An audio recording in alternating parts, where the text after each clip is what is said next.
we have our flip phones, and all we want to do is dress nice and all these other things, but we don't tell our stories. And in this arena, we get a chance to tell our stories. Karen just told hers, and that's very difficult. With me, I get a chance to tell my background, being from the Rich Island Projects, marginalized community,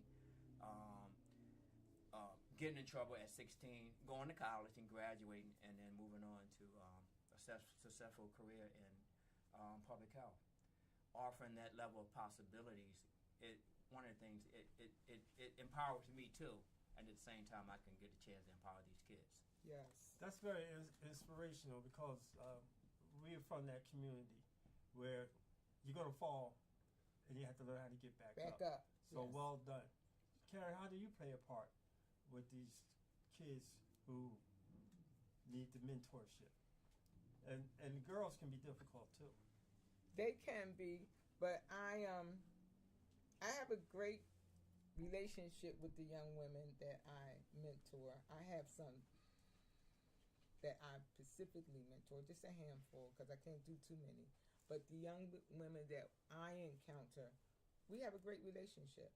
And I get to talk to them about the things that I used to deal with, and they share with me some of the issues that they're going through now.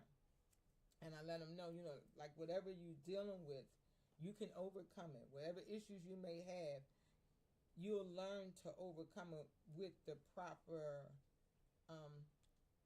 person in your life as a mentor, guide you through your challenges. Hold on, pause right there. Give me a second.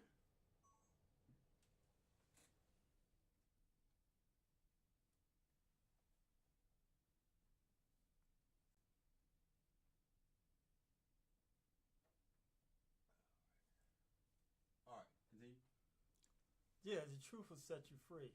But I heard you say you had a drone program. Can you elaborate on that a little, on what you do and what the kids do with the drone program? Okay, well, the youth learn to build, code, and fly drones. We teach them the knowledge that they need to get their trust certification, because as you know, in order to fly a drone, you have to have a trust certification or a FAA Part 107 certificate to legally fly a drone. So they learn about the different components of the drones and how to code, and different activities on delivering packages. They learn about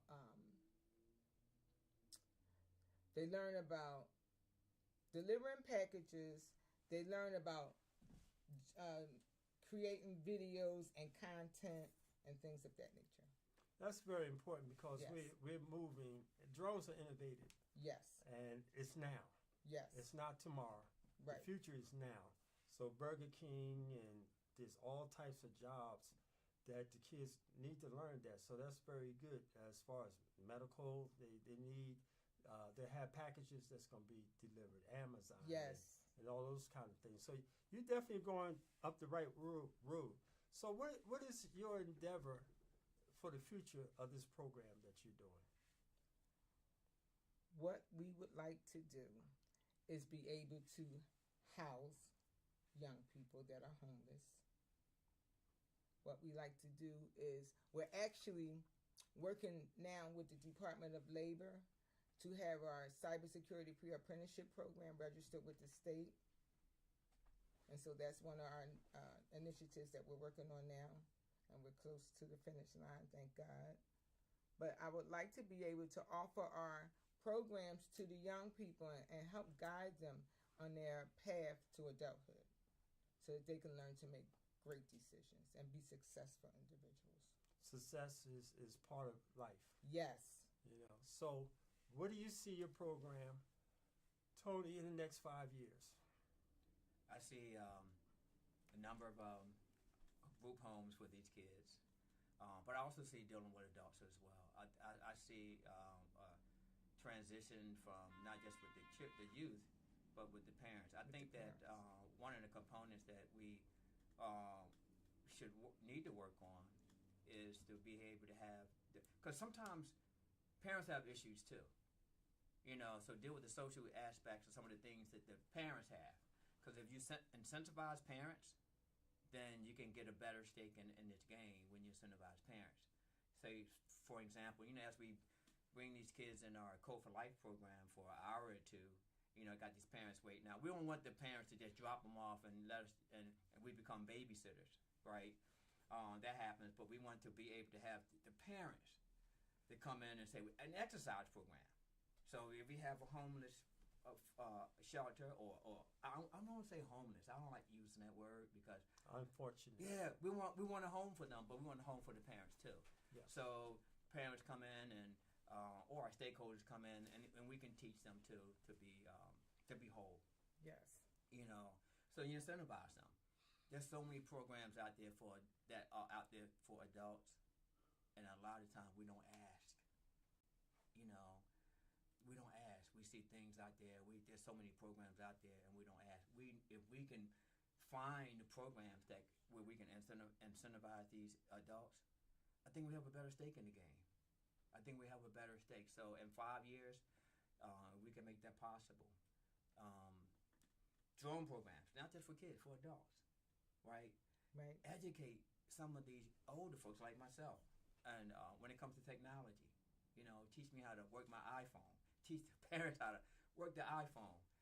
Those things, because like you said, this world is, in terms of technology, we're there, and if we can bring these parents in, and bring more adults in there too as well, I think we can achieve a lot of, we can be unstoppable. And if we lift the parents' dreams, then the parents will follow on the kids. Oh, absolutely. Mm-hmm. Sharon, would you like to elaborate? Karen, would you like to elaborate on what he just said? Sure. Just like Tony was saying, it's good to be able to empower and encourage the parents, because as long as the parents are empowered and encouraged and feel good about themselves and they are learning, then that will trickle down to the youth, to their kids, to their children. Long as the parents are willing to do so. I know myself, with raising my children, I really didn't do what I was supposed to do as a parent because I was too busy out here in the streets. So I did not educate or empower my children the way that they needed to be and nurture them the way that they needed to be. So it's important as parents that we learn to be able to nurture our children and make sure that they're getting the proper education, making sure that they're being properly taken care of so that they can thrive and be successful in life. That's very important. So thank you so much. And I know we're pressed for time, but we'd like to continue this conversation. So this is Jay Bagley, Karen Jackson, and Tony signing off, and thank you very much for showing today. And you're welcome. Thank you for having us. Thanks for having us. You're welcome. As the camera cuts. All right, that was a little shorter than I expected. Well, she got to leave. She said she got to be somewhere about 5. Oh, the camera's cut. Nice. What time is it? I was keeping my eye on it. 4:06. Okay.